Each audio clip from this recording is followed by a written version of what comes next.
Paano mabasa ang isang tao sa unang kita pa lang? Alam mo ba na sa unang 5 segundo pa lang, kaya mo nang malaman kung totoo ba ang isang tao o nagpapanggap lang? Hindi mo kailangan maging manghuhula o psychologist para mabasa ang intensyon ng kahit sinong kaharap mo. Kasi may mga senyales sila na lumalabas kahit ayaw nila, at kung marunong ka lang tumingin, makikita mo agad. Kaya kung napapagod ka ng masaktan, maloko, o magtiwala sa maling tao, kailangan mong panoorin to hanggang dulo. Kasi dito, tuturuan kitang mabasa ang ugali, emosyon, at tunay na intensyon ng kahit sino man instantly. Senyales numero 1. Ang sinasabi ng katawan ay mas malakas kaysa sa sinasabi ng bibig. Alam mo ba na kahit wala pang sinasabi ang isang tao, may idea ka na agad kung ano ang nararamdaman niya? Hindi mo man alam kung bakit, pero nararamdaman mo may awkward vibe, may parang hindi totoo, may kulang. Yan ang body language. At madalas, mas nagsasabi ito ng totoo kaysa sa mga salitang lumalabas sa bibig. Halimbawa, may nakausap ka. Sabi niya okay lang daw siya, pero yung mga braso niya nakakross. Yung mga mata niya hindi makatingin diretso. Yung boses niya parang pinipilit maging masaya. Kahit anong sabihin niya, hindi nagtutugma sa kilos niya. Doon mo malalaman, hindi niya sinasabi ang totoo. Kasi hindi aligned ang katawan sa sinasabi niya. Sa psychology, may tinatawag na nonverbal leakage. Ibig sabihin, kahit anong pigil ng utak mo, yung totoo mong nararamdaman, tumatagos at lumalabas sa katawan mo. Hindi mo namamalayan pero gumagalaw ka in a way na nagsisigaw ng totoo mong emosyon. Ayon nga sa pag-aaral ng UCLA, 93% ng communication ay non-verbal. Grabe, di ba? Ibig sabihin, mas mahalaga ang tono ng boses, galaw ng katawan, at ekspresyon ng muka kaysa sa mismong mga salita. Ngayon, paano mo ito magagamit sa totoong buhay? Unang-una, observe ang eye contact. Kapag ang isang tao ay hindi makatingin ng diretsyo habang may sinasabi siya, posibleng may tinatago. Hindi naman ibig sabihin agad na sinungaling siya, pero baka hindi siya komportable sa sinasabi niya o baka nag-aalangan siya kung tatanggapin mo ang totoo niyang iniisip. Pangalawa, tingnan mo kung paano siya umuupo o nakatayo. Kapag ang tao ay relaxed at open ang posture, malamang kampante siya. Pero kapag nakakross ang arms, nakayuko, o tila ba gusto niyang lumiit sa kinatatayuan niya, posibleng may insecurity o discomfort. Parang gusto niyang protektahan ang sarili niya emotionally. Pangatlo, observe the hands. Kapag ang kamay ay laging nasa bulsa, nakatago, o parang aligaga, pwedeng sign yan ng anxiety o guilt. Kapag laging naglalaro sa daliri, o kamot ng walang dahilan, nervous yan. Sabi nga ng body language experts, the more someone tries to hide their hands, the more they are hiding something inside them. Isa pang tip, kapag tumatawa ang tao pero hindi umaabot sa mata yung tawa, hindi totoo yan. Kasi ang genuine na tawa, pati mata tumatawa. Gumuguhit ang mga crow's feet sa gilid ng mata. Pero kung bibig lang ang gumagalaw, ngiting plastic yan. At kapag ngiti ay biglaang nawala sa mukha niya, parang pinatay ang switch. May pinipilit siyang itago. Real life example. Kunwari, may kausap ka tungkol sa ex nila.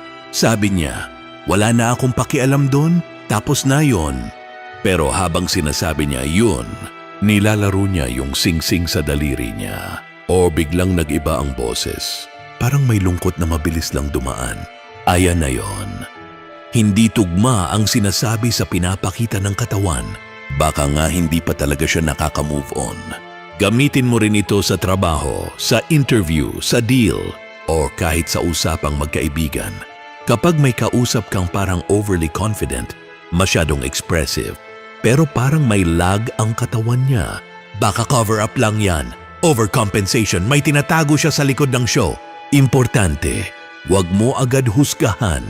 Hindi porket nakita mo yung ganitong behavior guilty na agad sila. Pero kapag consistent ang mga senyales, at hindi nagtutugma ang sinasabi nila sa kilos nila. Magtaka ka na. Kaya kung gusto mong mabasa ang isang tao, huwag ka lang makinig sa sinasabi nila. Obserbahan mo kung paano nila ito sinasabi. Sa galaw ng mata, sa pagupo, sa lakas ng boses, sa pagkibit balikat, sa direksyon ng katawan, sa lahat. Kasi minsan, ang katawan nila ang sumisigaw ng totoo habang ang bibig nila nagsisinungaling. Senyales numero 2. Ang totoong emosyon ay lumalabas sa maliit na bagay.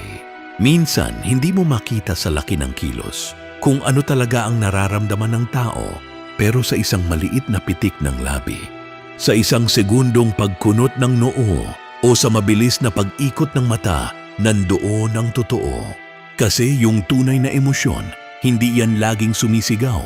Minsan, pabulong lang siyang lumalabas sa mga micro-expressions, mga sobrang bilis na reaksyon ng mukha na halos hindi natin namamalayan.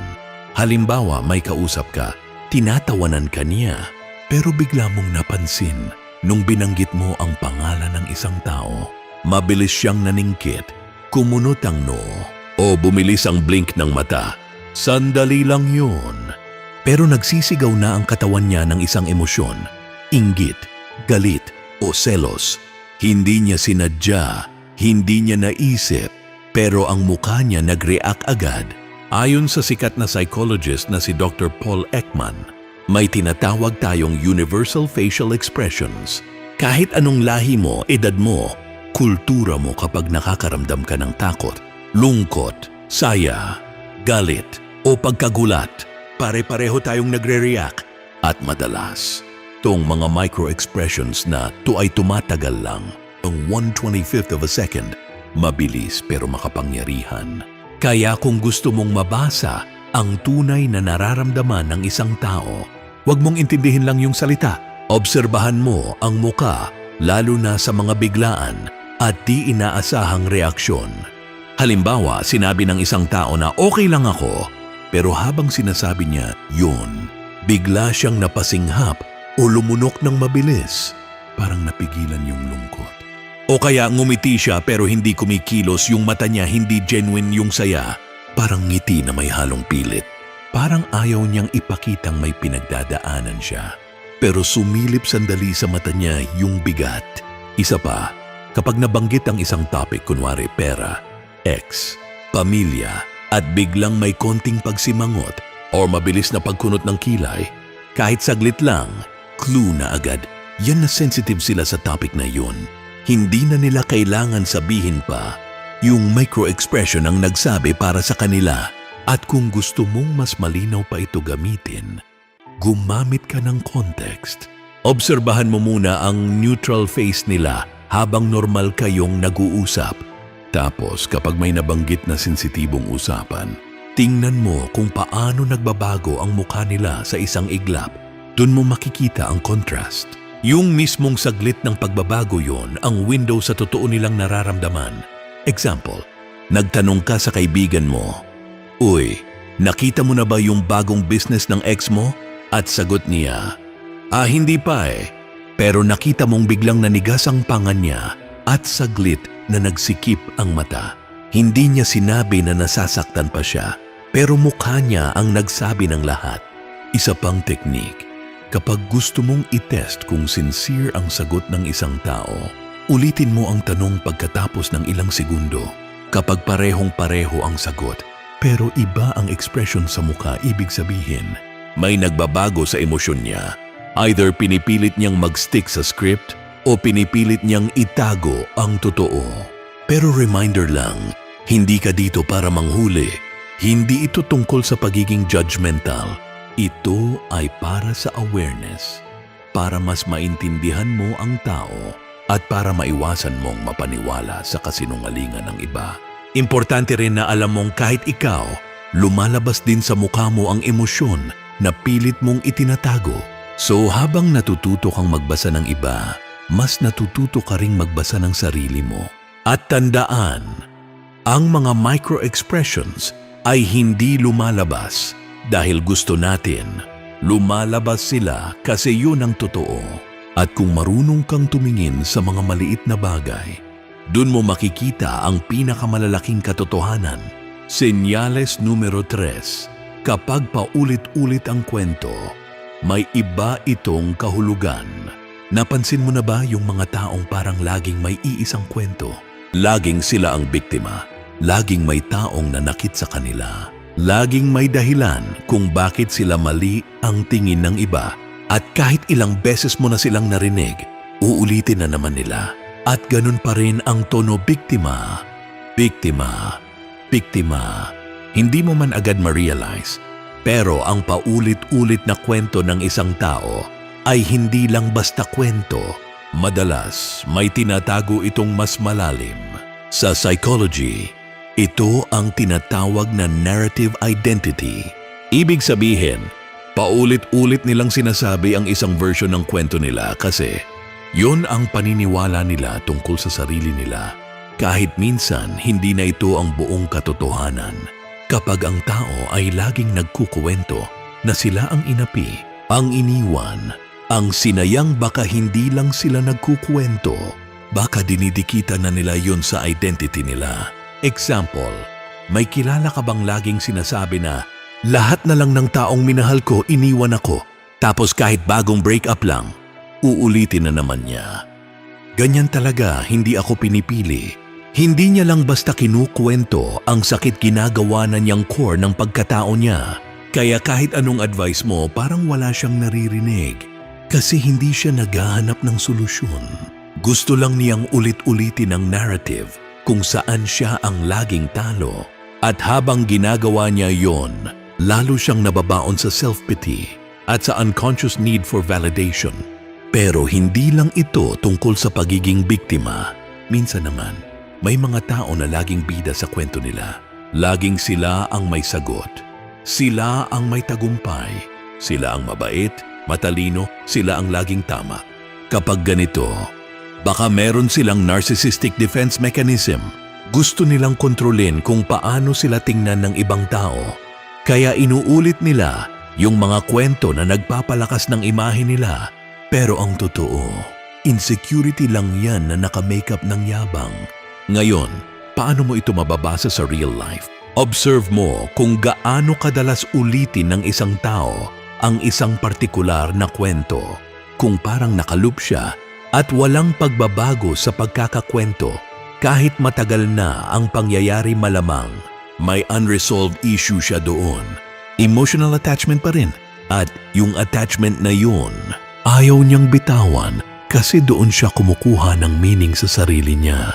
Isa pang sign, kapag yung mga kwento nila ay laging may sila kontra sa mundo theme, parang lahat ng tao ay laban sa kanila.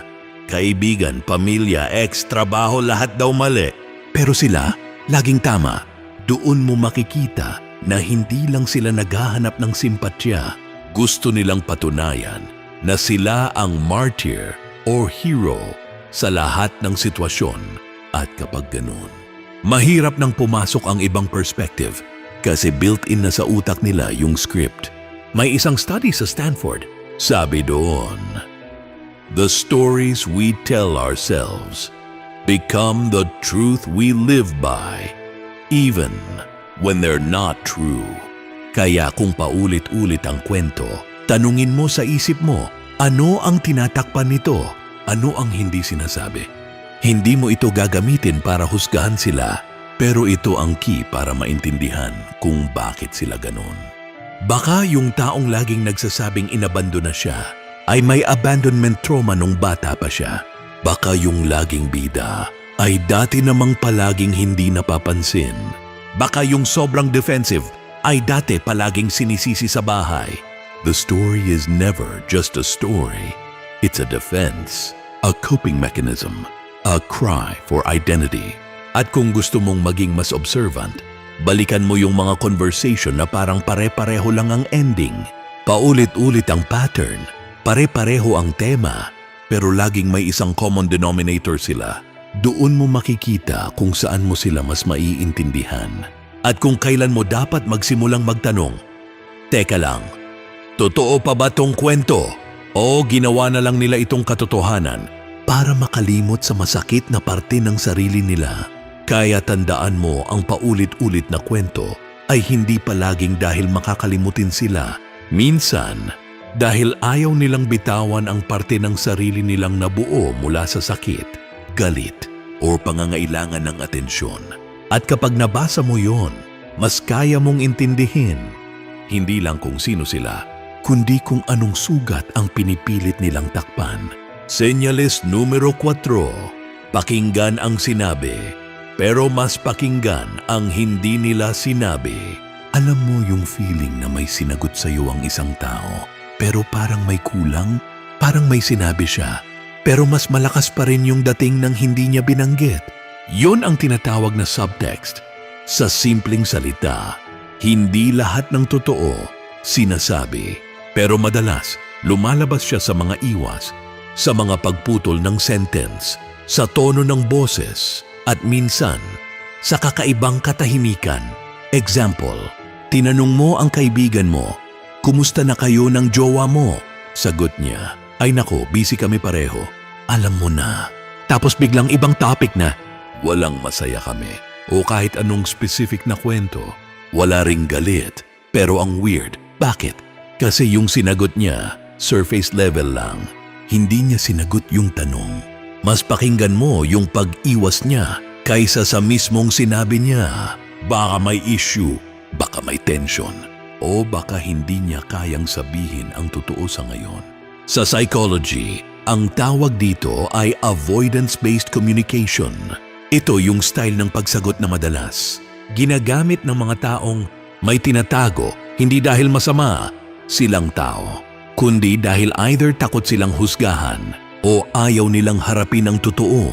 At kung gusto mong mabasa ang tao, dito ka dapat mag-focus sa mga gap sa usapan, sa mga biglang anyway. Iwan ko sa'yo, ikaw nga pala, kamusta ka? Yung mga moments na biglang lumihis ang usapan. Kasi minsan, yung mismong pag-iwas nila, yun na ang sagot. Isa pang clue, kapag paulit-ulit nilang inuulit ang isang specific na salita o phrase, baka may tinatakpan. Halimbawa, sinabi nila, okay lang ako, promise, okay lang talaga. 3 beses. Sa normal na tao, 1 beses lang yan. Pero kapag inulit-ulit mo, minsan di na paniniwala sa kausap yun, kundi paniniwala sa sarili mo. Parang gusto mo kumbinsihin ang sarili mong totoo, yung sinasabi mo kasi hindi mo talaga feel sa loob. At hindi lang sa salita mo makikita to. Minsan nasa delivery, yung tono ng boses nila biglang bumababa o biglang napipilitan maging cheerful. Minsan sinasabi nilang wala lang yun, pero mararamdaman mong may bigat. Bakit? Kasi hindi swak yung sinasabi sa nararamdaman. At kung marunong ka makinig sa agwat ng salita at emosyon, makikita mo ang totoo. Real life example ulit. Tinanong mo ang coworker mo kung okay lang ba siya sa promotion ng isa pa nating ka-team. Ang sagot, okay lang, deserving naman siya. Pero mabilis yung sagot, parang rehearsed. Walang eye contact, napakagat pa ng labi. Ang totoo, baka nasaktan siya, baka feeling niya siya ang dapat. Pero ayaw niyang ipakita at hindi niya sinabing masama loob niya. Pero narinig mo sa hindi niya sinabi. Another clue, passive language. Imbes na sabihin nilang masama loob ko, sasabihin nila, ganun talaga, siguro hindi para sa akin. Walang direct na emotion, pero puno ng disappointment. Ang tawag dito sa behavioral psychology ay emotional distancing. Ginagamit ito para hindi masyadong mahulog sa lungkot o galit ang sarili. Pero kapag kilala mo ang tao, mapapansin mo agad defense mechanism lang yun. Kaya kung gusto mong matutong bumasa ng tao, maging sensitive ka hindi lang sa words, kundi sa patterns ng silence, pagputol ng topic, biglang pag-iba ng tono, at sobrang generic na sagot. Kasi minsan, doon mo makikita ang totoong damdamin nila. At tandaan mo, hindi lahat ng sinasabi ay mahalaga. Minsan, yung mga hindi nila kayang sabihin, yun ang sigaw ng puso nila. Kailangan mo lang maging tahimik na observer At doon mo maririnig ang pinakatahimik pero pinakatotoong bahagi ng usapan. Senyales numero 5. Kung gusto mong mabasa ang tao, i-observe mo kung paano niya tratuhin ang ibang tao. Gusto mong malaman kung sino talaga ang kaharap mo. Huwag mong titigan kung paano kanya tratuhin. Tignan mo kung paano niya tratuhin ang ibang tao, lalo na yung mga taong wala siyang makukuhang pabor. Wala siyang kailangang i-please at wala siyang inaalalang image. Kasi totoo to ang tunay na ugali ng isang tao. Hindi mo makikita sa harap ng boss, ng crush, o ng taong gusto niyang ma-impress.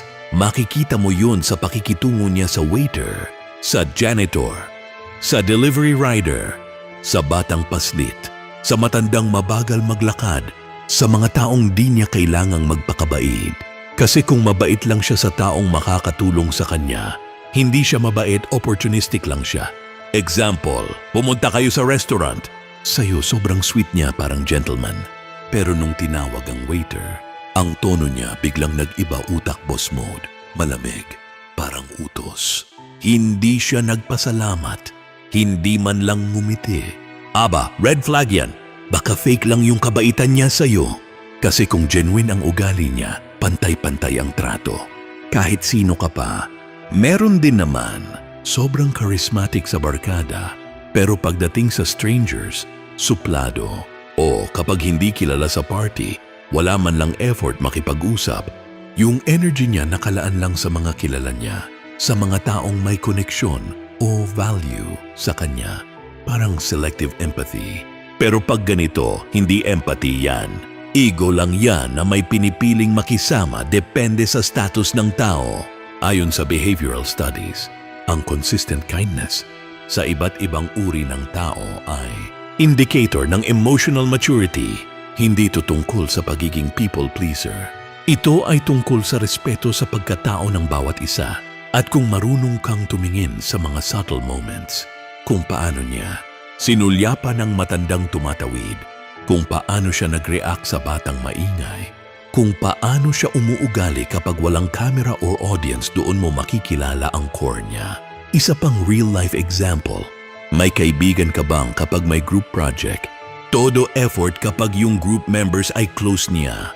Pero kapag wala siyang kilala, biglang nawawala, hindi responsive, or worse, laging may excuse? Ayaw niya lang talaga magbigay ng effort kapag wala siyang pakinabang.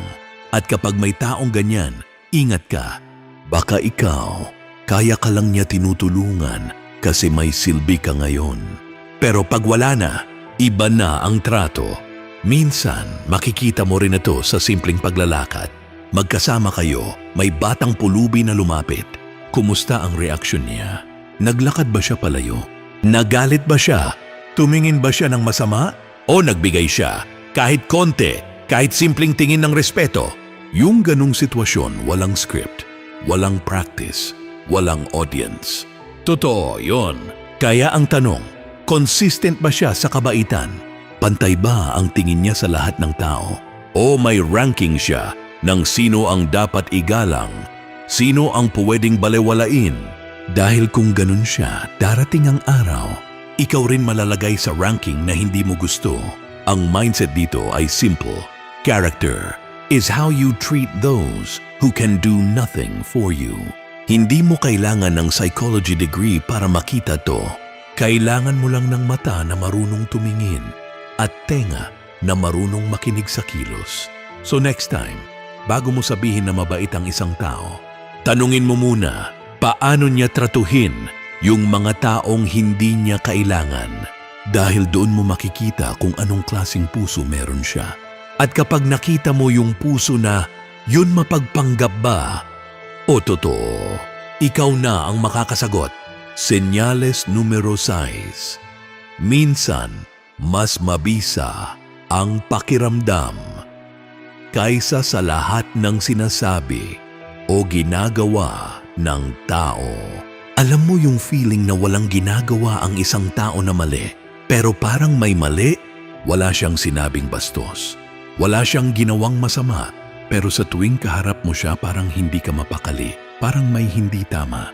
Hindi mo maipaliwanag pero ramdam mo. Yun ang tinatawag na gut feeling or instinct. At minsan, mas matibay pa yun kaysa sa kahit anong ebidensya. Bakit?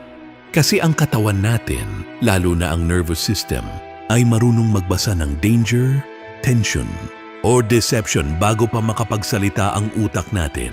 Ito yung tinatawag sa neuroscience na neuroception. Natural na kakayahan ng katawan mong i-detect kung safe ka ba sa isang tao or hindi, kahit wala pang malinaw na dahilan.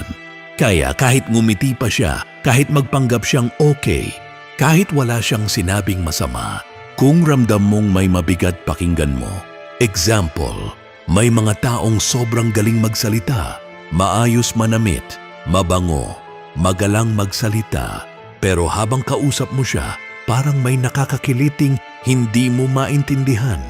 Parang may balot na lamig, may energy na hindi tumutugma sa mga sinasabi niya. Minsan kasi, yung katawan nila hindi aligned sa emosyon nila at nararamdaman mo yun.